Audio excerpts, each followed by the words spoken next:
আমি অসম পুলিচত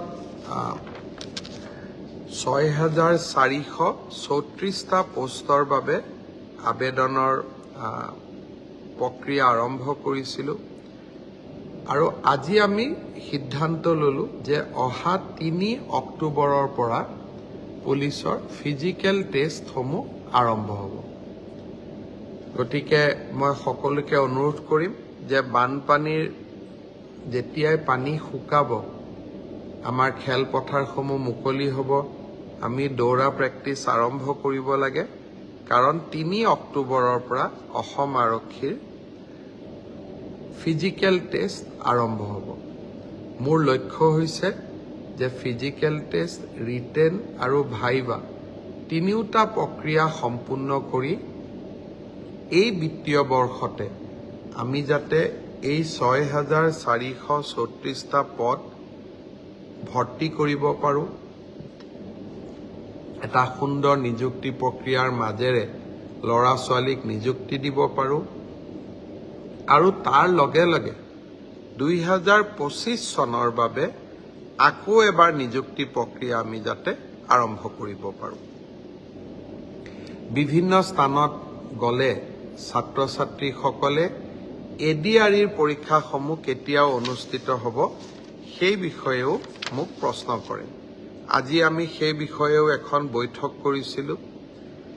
ADREৰ Assam direct recruitment examination, যাক আমি চমুকৈ ADRE বুলি কওঁ, ADREৰ গ্ৰেড 3 পোষ্টসমূহৰ পৰীক্ষা 15, 22 আৰু 29 ছেপ্টেম্বৰত অনুষ্ঠিত হ'ব।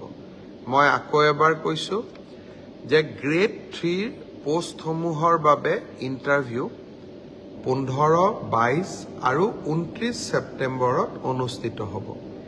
এই পৰীক্ষা এইবাৰ লোকসেৱা আয়োগে পতা পৰীক্ষাৰ আৰ্হিত হ'ব।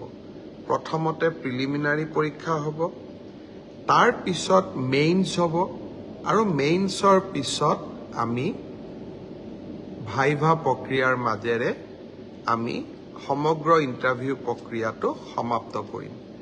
প্ৰিলিমছ এক্সাম তৃতীয় শ্ৰেণীৰ পদসমূহৰ বাবে 15, 22 আৰু 29 ছেপ্টেম্বৰত অনুষ্ঠিত হ'ব। আজি আমি জুলাই মাহত আছোঁ। মই আশা কৰিম যে আমাৰ শিক্ষাৰ্থীসকলে, চাকৰি প্ৰাৰ্থীসকলে যাতে পঢ়া শুনা আৰম্ভ কৰে। ঠিক সেইধৰণে চতুৰ্থ শ্ৰেণীৰ বাবেও আমি একেটাই ব্যৱস্থা হাতত ল'ম। প্ৰথমতে প্ৰিলিমছ, তাৰপিছত মেইনছ আৰু তাৰপিছত ভাইভা ভচি। গ্ৰেড 4 বা চতুৰ্থ শ্ৰেণীৰ পদৰো প্ৰিলিমছ 20 আৰু 27 অক্টোবৰত অনুষ্ঠিত হ'ব। আমাৰ গ্ৰেড 3ত প্ৰায় 7,500 পোষ্ট আছে আৰু গ্ৰেড 4ত প্ৰায় 4,500 বা আৰু অলপ 100-200 বেছি, ইমানখিনি আমাৰ পোষ্ট খালী হৈ আছে। এটা স্বচ্ছ নিযুক্তি প্ৰক্ৰিয়াৰ মাজেৰে আমি এই পদখিনি পূৰণ কৰিম। এলিমেণ্টাৰী এডুকেশ্যন, প্ৰাথমিক শিক্ষা বিভাগৰ শিক্ষকসকলৰ নিযুক্তিৰ প্ৰক্ৰিয়াও খুব সোনকালে আৰম্ভ হ'ব। অৱশ্যে ছেকেণ্ডাৰী এডুকেশ্যনত আমাৰ অকণমান সময় লাগিব, কাৰণ প্ৰথমবাৰৰ বাবে অসমত আমি গ্ৰেজুৱেট টিচাৰ মেথছ বুলি এটা নতুন পদ সৃষ্টি কৰিব খুজিছোঁ। আমাৰ স্কুলবিলাকত, হাইস্কুলবিলাকত ইমান দিনে গ্ৰেজুৱেট টিচাৰ ছায়েন্স আছিলে, মেথছৰ বাবে সুকীয়া শিক্ষক নাছিলে। যোৱা কালি শিক্ষা বিভাগৰ লগত মই বহুত দেৰি বহিছিলোঁ আৰু আমি এটা সিদ্ধান্ত লৈছোঁ যে আমাৰ হাইস্কুলবিলাকত গ্ৰেজুৱেট টিচাৰ মেথছ বুলি এটা সুকীয়া পদ হ'ব লাগে, যাতে গণিতৰ ওপৰত আমি একোজন শিক্ষক নিযুক্তি দিব পাৰোঁ। গণিতৰ শিক্ষক নোহোৱা বাবে আমাৰ স্কুলসমূহত শিক্ষা ব্যৱস্থাত বহুত জটি পৰে। শিক্ষা বিভাগে কেইবা হাজাৰো, বিশেষকৈ প্ৰথম অৱস্থাত প্ৰায় 2000 গণিত শিক্ষকৰ পদ সৃষ্টি কৰিব লাগিব। সেয়েহে মাধ্যমিক শিক্ষকৰ নিযুক্তি প্ৰক্ৰিয়াটো এমাহ বা দুমাহ পিছত আমি আৰম্ভ কৰিম।